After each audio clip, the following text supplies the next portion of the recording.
Halo, salam sehat untuk kita semua. Nama saya Juliana Khalidu dengan nomor induk mahasiswa 2214202023. Saya mahasiswa dari Universitas Pembangunan Indonesia Manado, Fakultas Keperawatan semester 7 kelas B1 ekstensi. Di sini saya akan melakukan pemaparan materi tentang diabetes mellitus. Adapun tujuan dari pemaparan materi ini adalah untuk memenuhi tugas ujian akhir semester dengan mata kuliah keperawatan kritis dengan dosen pengampu Nurse Rivalino Hamel, Sarjana Keperawatan Magister Kesehatan. Untuk itu, selamat menyaksikan.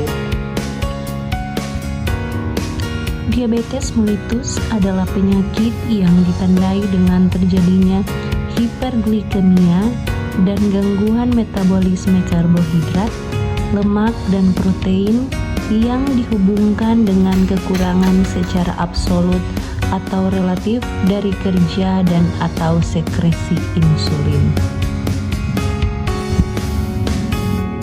Diabetes mellitus tipe 2 merupakan kondisi saat gula darah di dalam tubuh tidak terkontrol akibat gangguan sensitivitas sel beta. Pankreas menghasilkan hormon insulin yang berperan sebagai pengontrol kadar gula darah di dalam tubuh.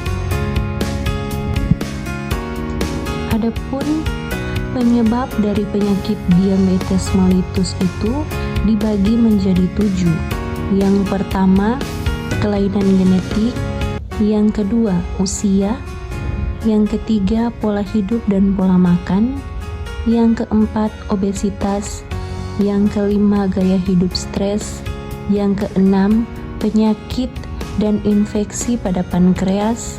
Dan yang ketujuh, obat-obatan yang dapat merusak pankreas.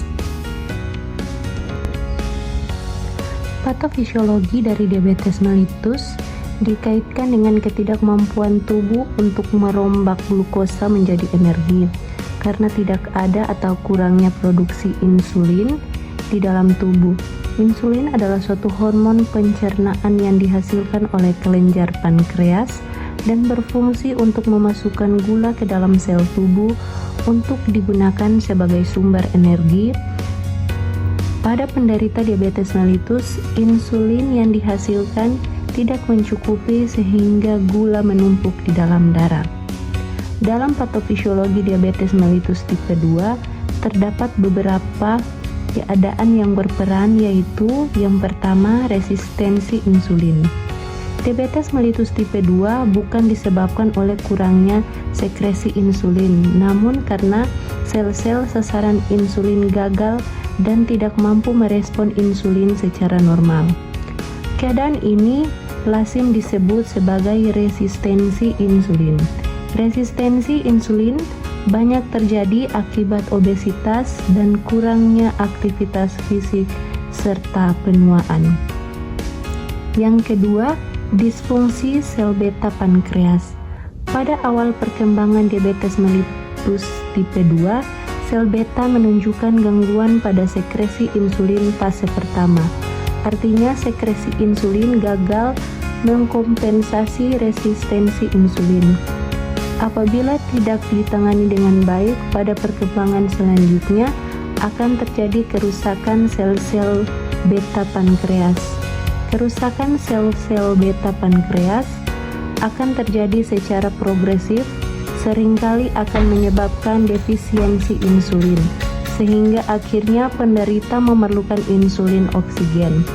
Pada penderita diabetes mellitus tipe 2, memang umumnya ditemukan kedua faktor tersebut, yaitu resistensi insulin dan defisiensi insulin.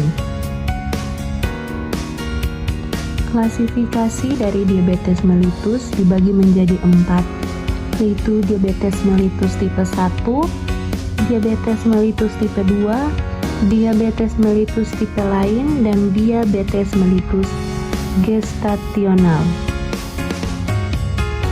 Adapun pemeriksaan penunjang yang dapat dilakukan pada pasien dengan diabetes mellitus, yang pertama adalah pemeriksaan gula darah puasa, yang kedua pemeriksaan AGD, yang ketiga pemeriksaan HbA1c, Yang keempat, pemeriksaan elektrolit. Dan yang kelima adalah pemeriksaan darah lengkap.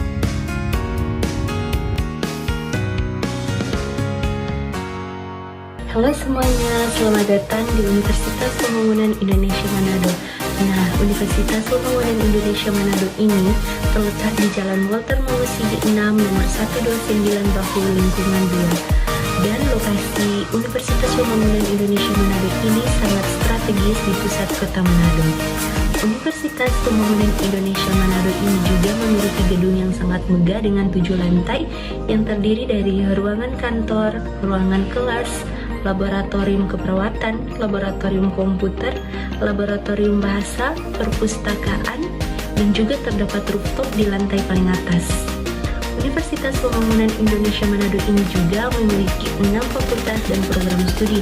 Di antaranya yang pertama Fakultas Pertanian, program studi agribisnis. Yang kedua Fakultas Hukum, program studi hukum.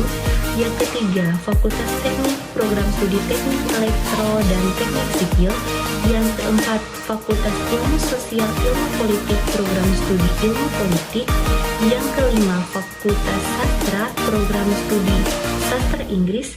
Yang keenam Fakultas Keperawatan, program studi ilmu keperawatan dan profesi nurse. Di mana Universitas Pembangunan Indonesia Manado ini juga didukung oleh sumber daya manusia yang berkompeten dan terverifikasi, di mana tenaga kerja atau pendidik di Universitas Pembangunan Indonesia Manado ini dengan lulusan S2 atau S3 di dalam maupun di luar negeri. Nah, para lulusan Universitas Pembangunan Indonesia Manado ini juga sudah bekerja di berbagai daerah, bahkan juga bekerja di luar negeri. Untuk itu, para putra-putri bangsa yang ingin meraih cita-cita, segera datang ke Universitas Pembangunan Indonesia Manado. Raihlah cita-citamu setinggi mungkin. Yakin dan percaya bahwa Universitas Pembangunan Indonesia Manado ini dapat menciptakan pemimpin yang baik di kemudian hari. Sampai jumpa dan terima kasih.